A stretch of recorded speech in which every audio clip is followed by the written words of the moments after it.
You got it. Look, weak. Go through. I'm in. Come here, AB. Let's try. AB.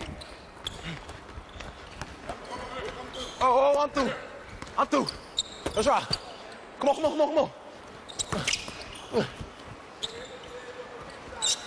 Let's go. Lua.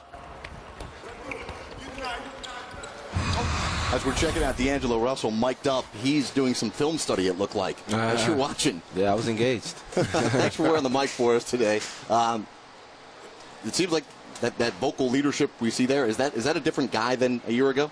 Definitely. I speak on it a lot, just as far as I don't really have the credibility, but having that 1 year under my belt, I guess I have a little something, and that's not nothing at all, but I kind of have a better feel, so I can speak and know what I'm talking about a little bit.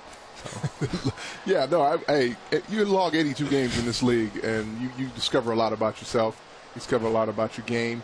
The things that you went into the offseason to work on, the things that you feel you're bringing now to this season were what? Just leadership, definitely leadership. Being a point guard, every point guard has that quality. Going into this whole new system, whole new environment, new coaching staff, new everything, you got to have that. I like how you've admitted the things that you don't know yet and opened up to what Coach Walton has tried to throw at you guys here. But is there anybody outside the organization that you kind of turn to get some mentoring from? Honestly, not really, man. It's just been film on myself on last season. And then I feel like it's all experience. You get that experience, nobody can really tell you anything. You get that experience under your belt, you start to pick and choose what you need. I remember when we spoke heading up to the draft a couple of years ago and just how confident you were because you weren't expecting to be in that position the year before when you were entering college. Now that you've gone through what you went through last year, your ups and downs, finished up really strong, was it a bit humbling for you? Honestly, I don't think I had a bad year. We had a bad year as a team, but when you look in the mirror, I wasn't that upset with myself. I know I definitely had a lot of work to do, but just going into that first season, I definitely know what it takes going into the next season. Going into the first season, it was just more work on this, work on that, work on this, and now going to the second season, you have a better feel for what you can do to better yourself. You mentioned a lot of new second season for you.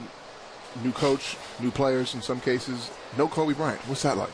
It's different. I didn't really get the opportunity to really get used to Kobe. I was there for 1 year. We didn't really have a successful year. I learned a lot from him though, but just without him around, it's a totally different environment. I don't know. It's just different. I can't really put a nail on it and explain it. It's just completely different. Are there parts of what you're going through now as if you feel like you're a rookie all over again because of all that Kobe had his hands on here? Yeah, I agree. That's the best way you can really put it. I didn't really want to say that, but that's the best way you can put it. The mistakes and the errors that I made last year, definitely learned from them. But the process of learning after the mistakes and knowing what I could have done and what I should have done is completely different. As the second pick in this past year's draft, Brandon is in the same position you were in a year ago. What advice have you been giving him or can give him, and what have you seen so far?